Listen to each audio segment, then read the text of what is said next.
Welcome everyone, and welcome to another random bits and pieces from my brain. And today we're going to play Brigandine again, and we're going to see if we can expand on our territory.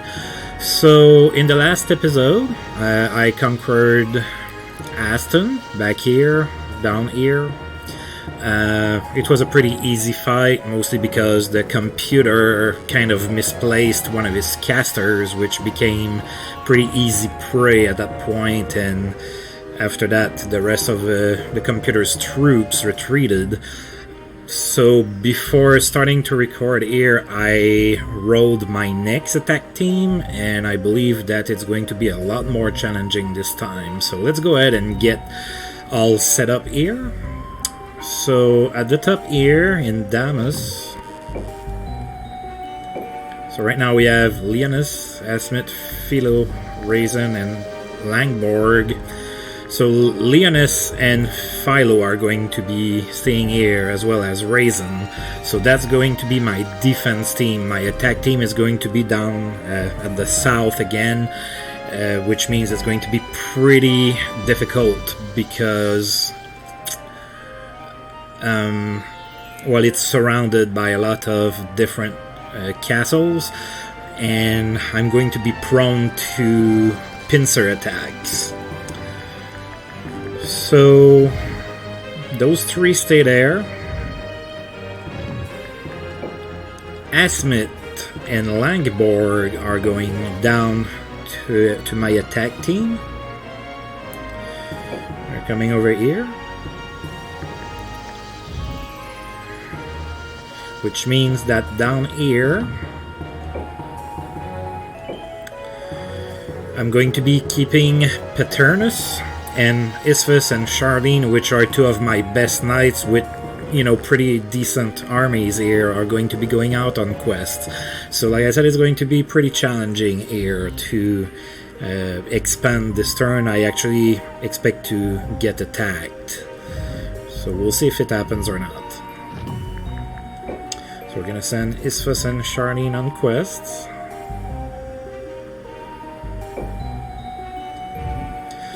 Now I'm going to spend some mana to beef up my troops up north here, because Asmit has nothing and Raisin doesn't have much of anything himself either. So let's see what I can get here. So I can get myself a couple griffins. I'm going to go ahead and do that. Griffins are not the best troops, they're alright. They have a decent attack, but for a flying unit, sometimes they kind of lack agility to be able to hit consistently and avoid attacks. And their health, sometimes their health doesn't grow very fast. And let's get at least one centaur. Now before I summon more, I'm going to go ahead and start to get organized there and see what I can do. Alright, so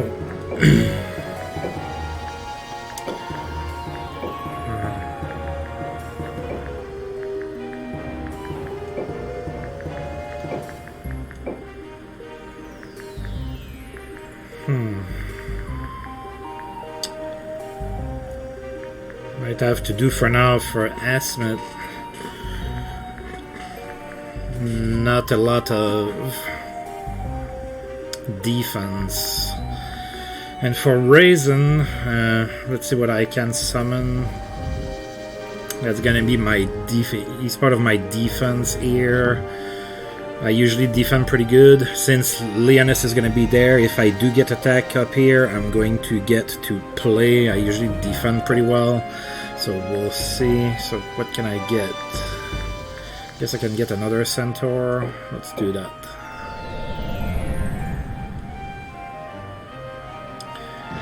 Galtar.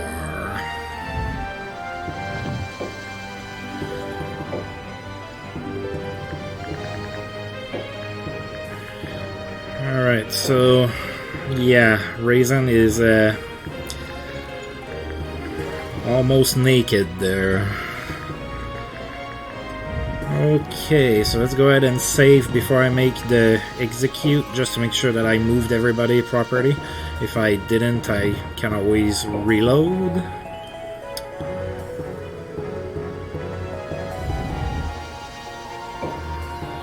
Alright, let's go ahead and execute that. Alright, so up here. Now let's see if he has a chance of attacking me. Maybe he moved around units, and if he did, he didn't. So there's a chance that I get attacked here. He has a couple Hydras. Hydras have like no mobility, but they are really strong, and they have a breath attack that's pretty strong, and they have a lot of hit points, so they're kind of nasty to get rid of. Yeah, if they do attack, it's probably going to be a pretty interesting fight. Then down here is my attack team. I cannot attack right now because I had to move troops, but I can definitely get attacked, which wouldn't surprise me if that happens. Yeah, they're all able to attack at this point, except Miguel. So, yeah, let's see. I'm probably gonna have to defend at least once or maybe even twice. So, let's see what happens. Alright, I kind of saw that coming. So this is my attack team, so I get to do the defense. I'm not leaving it to the computer this time. Yeah, it's not gonna be easy at all.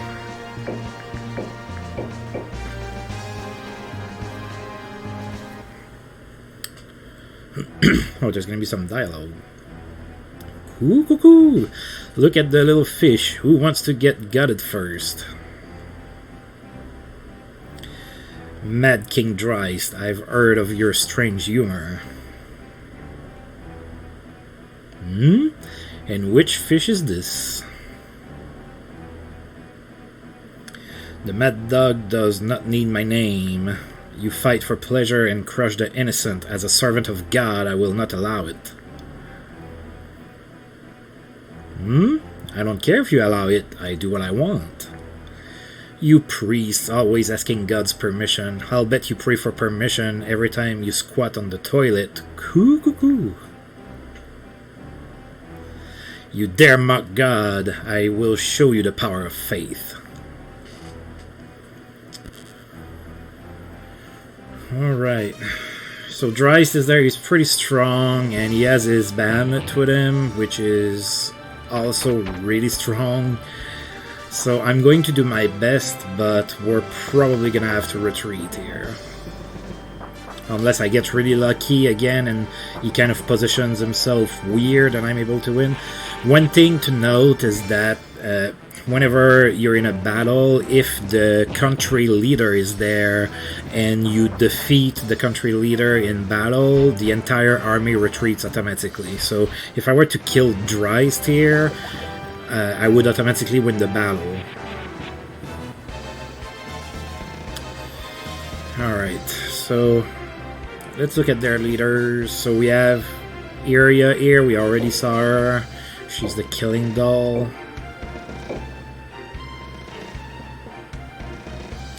And we have Dreist, which is the leader of Iscalio.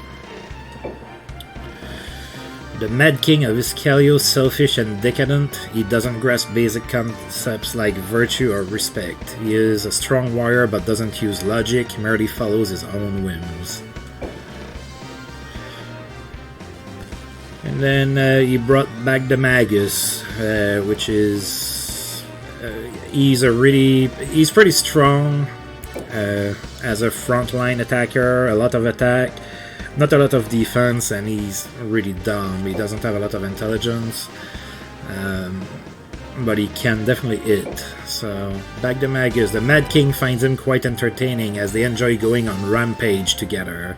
He's dumb as dirt and lives by strength alone, but his roaring laugh shows he has no worries. Alright, so he definitely brought 3 of his best knights to fight, and he has a lot of strong units. He also has Gigantes here. Those are upgraded giants.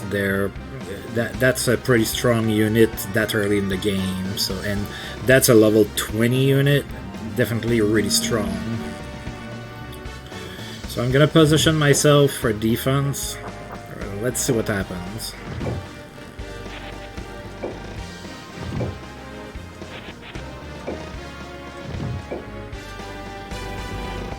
So when I defend, obviously I kind of wait for them to come. That's just usually how I defend. You can, do that a few different ways. Very rarely will I charge at the enemy when I defend. I tend to try to stand my ground. But obviously, if you were to play, you can do whatever you want. That's not the only way to do things.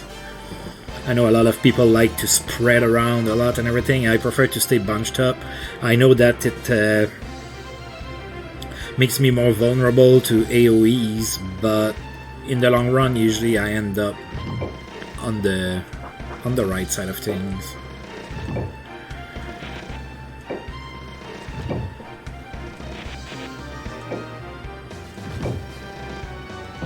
And you always want to try to protect your knights, like Asmith and Paternus and Langborg. You want to try to protect them, because obviously if they fall in battle, then they retreat and you might lose monsters, and then obviously you have less troops on the field, so you want to try to protect them as much as possible. Now, the one thing I will say about the people I have here to fight is that I have a lot of healers. So I'm going to be able to restore a lot of my health. Is that going to be enough? I don't think so.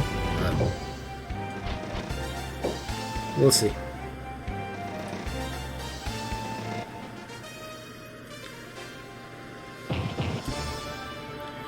I'd love to be able to kill maybe his Gigantes or something like that. That would be pretty good.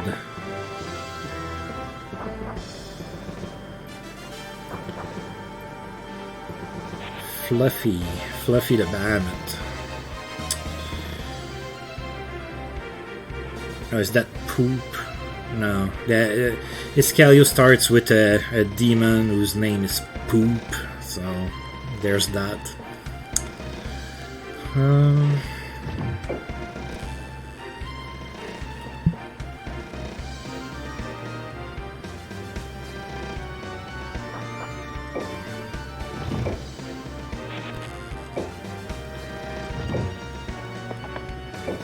I'm gonna reorganize it a little bit better.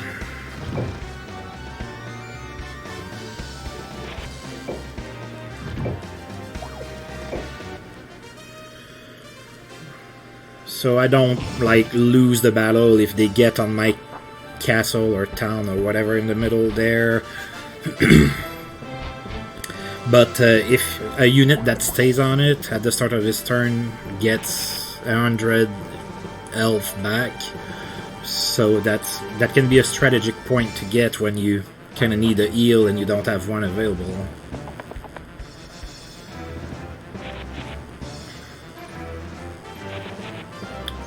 Alright, he's a little shy, he's not really coming for me.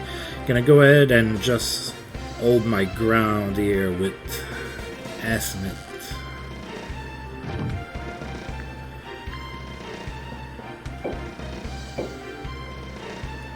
Then I'm gonna move a little bit up here.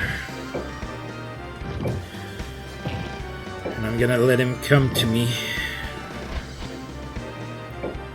Scorpion is gonna get exposed.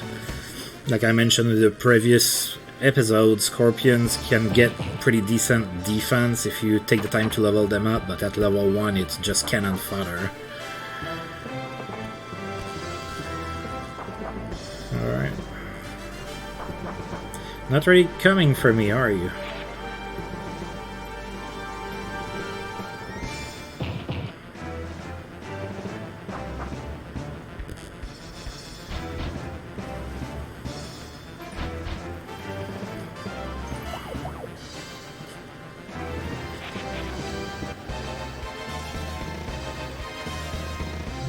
Okay.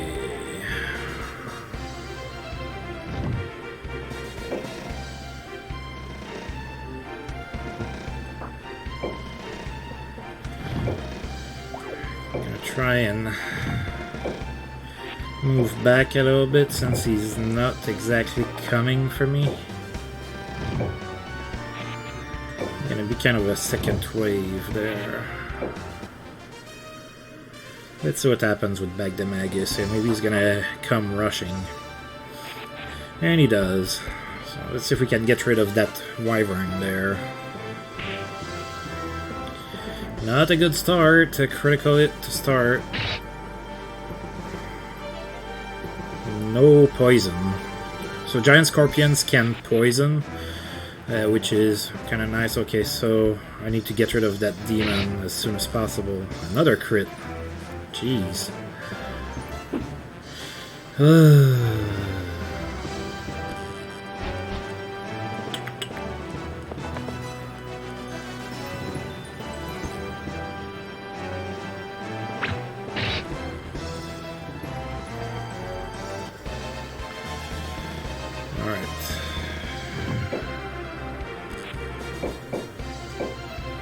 Okay, so if I can get rid of that demon... Oh my god. Of course I can't get rid of something if I keep missing it.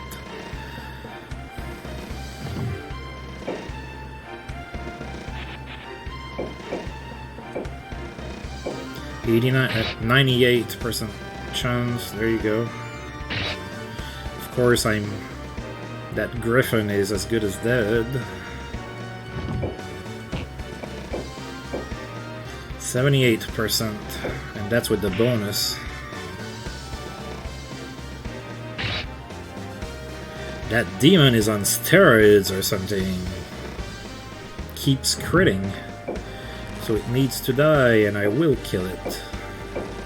So I don't have to worry about it in future attacks.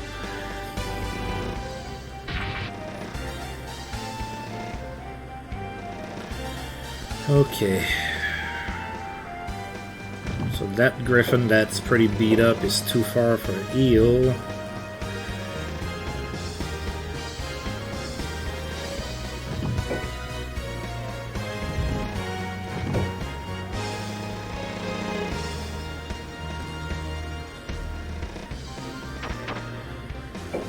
Alright, let's see if I can do something here. Getting rid of... I'm gonna try to get rid of as many monsters as I can. I really don't expect to be able to win this fight. And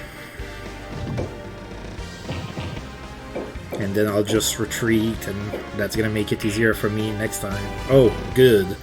When giants crit, they cause that to happen, which means that the wyvern is dizzy or dazed, and he's not able to react. So now my next attack is sure to hit.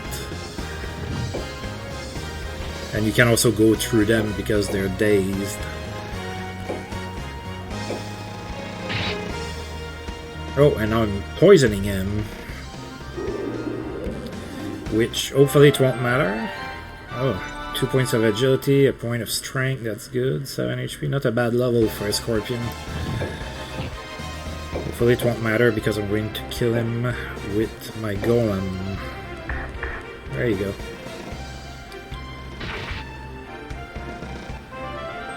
Alright, 1 strength, 1 agility, and 6 hit points. Oh, another point of agility.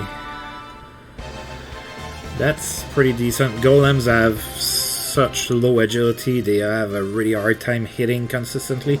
There's a spell that you can cast on them that's going to make them automatically hit, but I don't often use it. Alright, Dry is showing his power here. That's where it's gonna start hurting.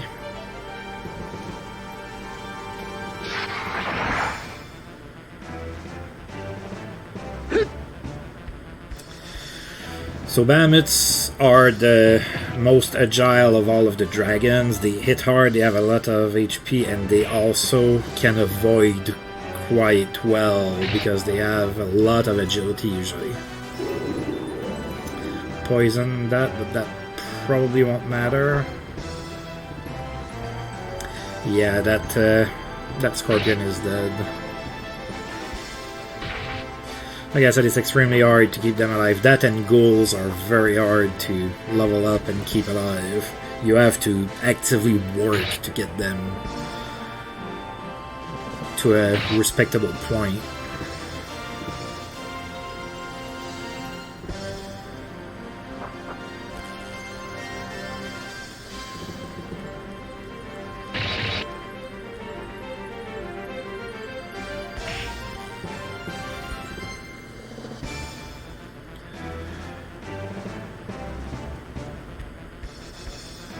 Okay, the unicorn can cure status effects, so he's curing the poison off of the Gigantes.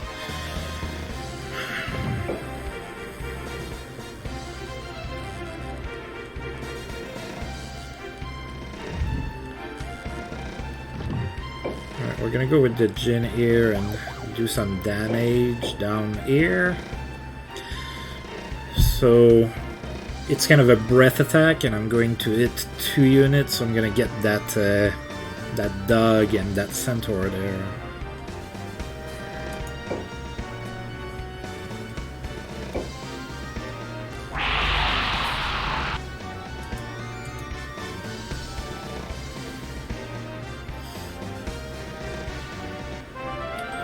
I gained a level.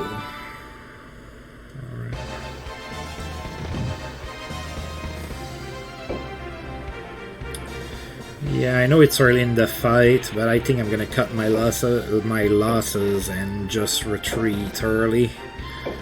I'm not going to be able to do much over here. Sometimes when you just know, it's better to just cut your losses and save your monsters for another day.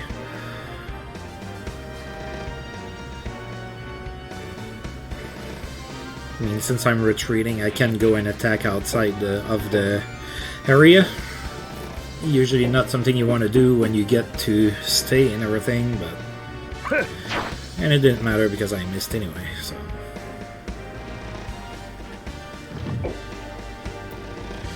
Let's get rid of that ghoul before I leave. It's almost dead.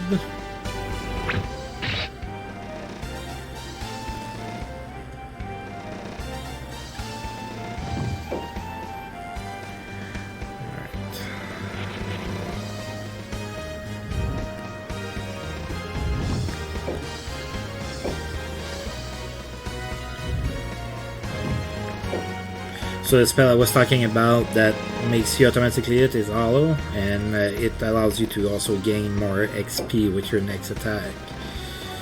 So I'm gonna cast it on the Griffin here, I guess. Sure, why not?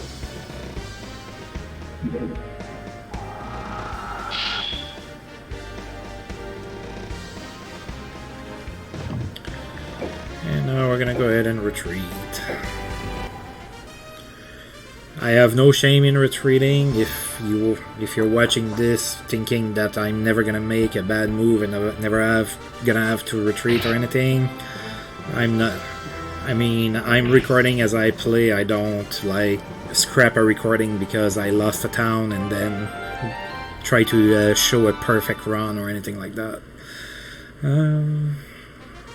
Decent level, but I don't think he's gonna stay alive. I think there's a good chance he's gonna get killed before I leave.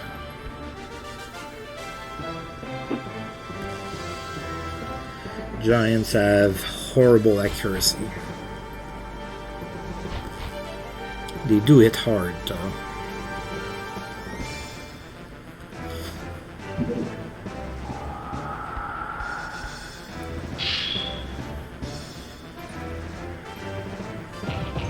So yeah, Iscalio's not really happy. I stole that territory from them, so they came and took it right back. Oh, nice. So sometimes knights have a small chance to kind of block an attack and not take as much damage. So that's what happened here.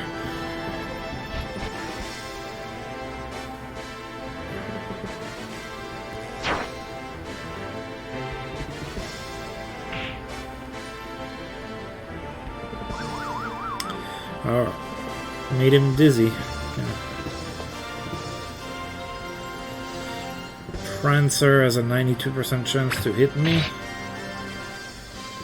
And Knights usually have a pretty good defense. Like I mentioned in the previous video, Langborg kind of sucks as a Knight, but as a unit, his stats as a unit to attack and everything, he's okay.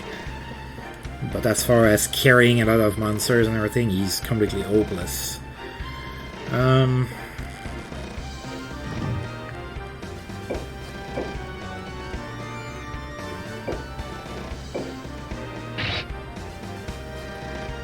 Alright, so I had 100% chance to hit because I had that spell on me. Okay, so that Hellhound that he has is equipped with Poison Fang.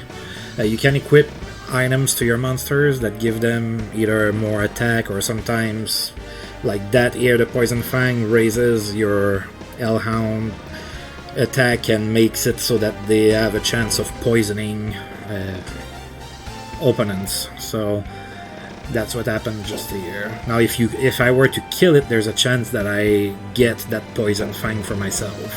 That's something that wouldn't happen in the previous version of Brigandine that released on the PlayStation. Well, actually monsters couldn't equip anything in that game, but the leaders, the knights, had gear equipped and they would never drop it. They would also, the computer also would never gain any because he wasn't sending anybody on quests.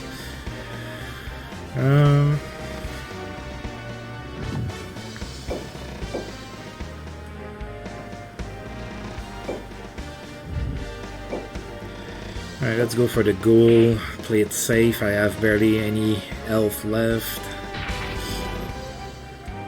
Not as much XP as the dog would have given, but we'll take it. Alright, let's retreat. What do we have here? Guess I'll go with my golem because they're so horrible to hit. Let's give him a little bit of XP.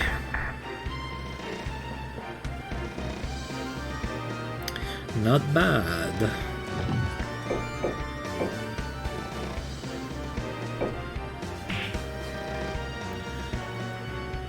I thought it was gonna be enough to kill him. And I don't have anything else to attack. That's all I have, so... Gonna retreat. I'm not gonna stay and go and it's not worth it. Then he's gonna get... Langborg's gonna get killed. I'm gonna lose him for a month. That's definitely not worth it. Killed a couple monsters. Obviously it's quite a defeat here. As evidenced by the tragic music that just played. I bet I'm getting attacked up as well. Carolean invades Salisbury. Nice. I didn't get attacked. So...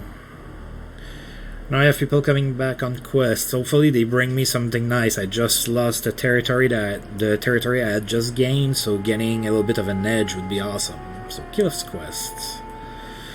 Kilof wanders through a foggy forest. Suddenly, through the veil of mist, steps a knight in full armor. Without a word, the knight raises his sword to attack. Apparently he wants to duel. Kilof braces to deflect the blow and the fight is on. Till in heavy armor, the knight moves with amazing speed, striking blow after blow without slowing. Pressed by the flurry of strikes, Kilof stumbles and rolls to the ground. Towering above in sure victory, the knight slowly raises his sword aiming for the final blow. Whack! The sound echoes through the misty woods, but Kilof is still alive. The knight's sword has hit a thick branch overhead and becomes firmly stuck. Gripping his weapon tightly, Kilof rises and with all his power lands a ferocious blow to the knight's head. With a blood-curdling scream, the knight's head flies through the air and his body falls limp. Shaken, Kilof slowly approaches the severed helmet, raising the visor to see the face of his dastardly foe. The helmet is empty. The entire suit of armor is hollow. Kilov watches speechlessly as the armor crumbles to dust. Soon, all evidence of the night has vanished. Kilov stands alone in the silent forest. Kilov will not forget this experience. Kilov gains 100 XP. So that's a type of quest that's new in this version of the game. In Legion of Forsina, there wasn't any quests that would give you XP like that. So that's one of the new type of quests that you can get. Sophia quest. Sophia passes a bard singing in the town square. The bard's voice is so alluring, Sophia feels compelled to stop and listen. Oh, I am honored that a knight would listen to my humble tune. At your leave, I will sing a song just for you. As the bard begins to sing, Sophia is amazed to hear that she is the hero of the song. Sophia has never heard the song before, yet it sounds strangely familiar. Sophia listens intently till the end.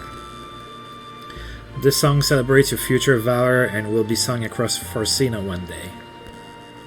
Amused, Sophia shakes the bard's hand and departs. Later, Sophia tries to sing the tune, but can't remember a single note or word. Yet, strangely, Sophia feels more confident in her ability. So that's pretty good. So Sophia gained mental stamina MP +4, so she has a little bit more MP to help cast spells. She's a cleric, so she casts spells, so that's not a bad stat to get for her. Chantal quest. Chantal passes a flower girl on the street. Would you like a flower, brave knight? Chantal admires the beautiful flowers. Chantal picks a white lily. Ah, a lily, I would have picked it too. People say I am a tomboy, but I wish I were gentle like a fair lily. The girl smiles at Chantal.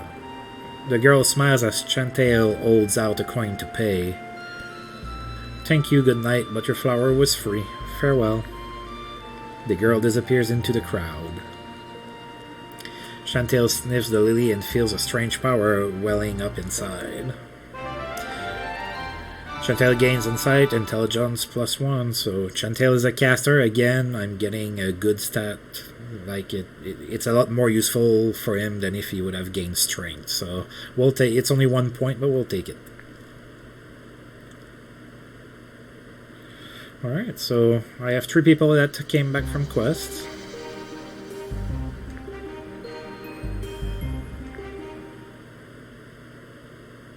Now I'm getting a story, and I knew this was going to happen because Kilov came back. So we have a new character showing up.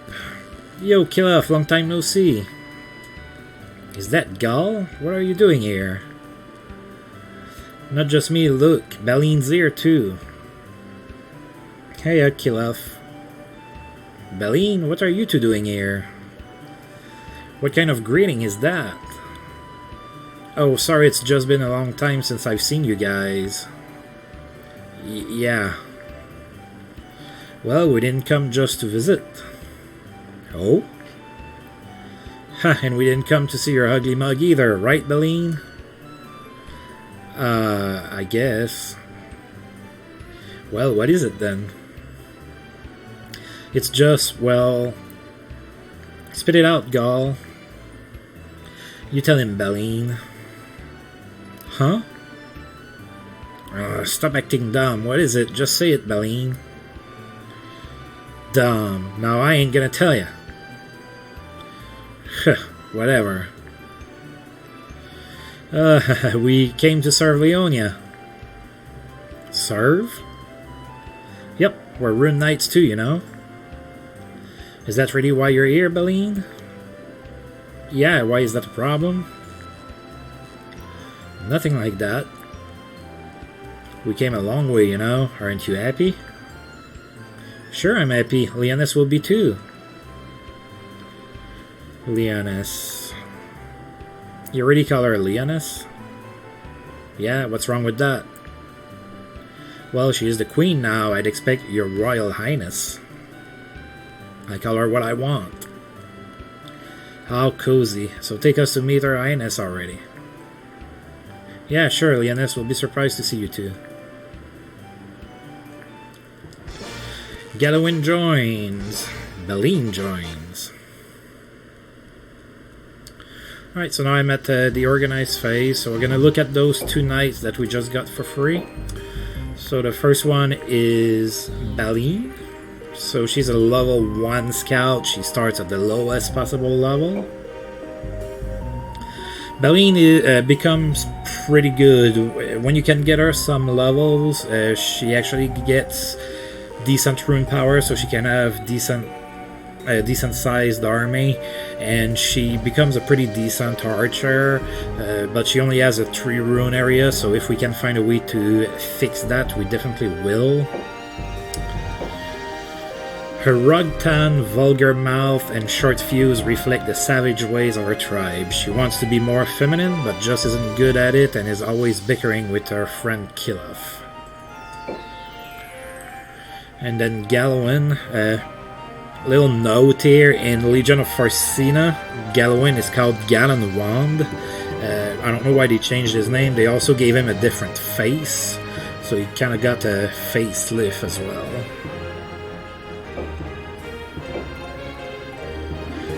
Rough but optimistic, he's easygoing unless his friends or country are threatened. Kilaf is his best and worst friend, as they respect each other but also bicker a lot. Lately he seems to have a secret crush on a girl. Alright, and Gallowin is a level 2 barbarian, so he's the same class as Kilaf. He's 1 level lower. Gallowin doesn't become nearly as strong as Kilaf, but Leonia struggles with having a lot of frontline knights, so he can become useful in the sense that you don't have a lot of those in the army. Alright, so I'm going to move. So originally in the last episode I got a power glove that I equipped on Langborg, which is down here, but I wanted to give it to Kilaf instead.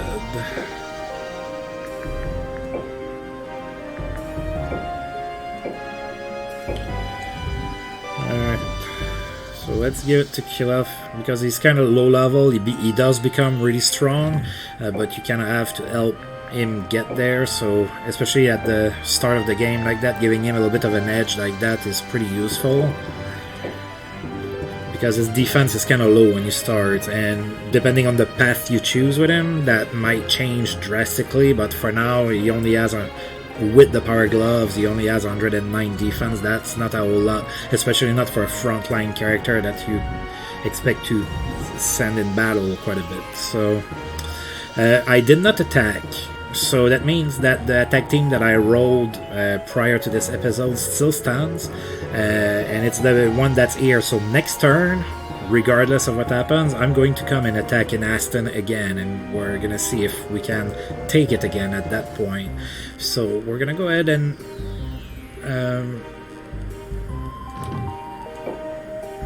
let's see here.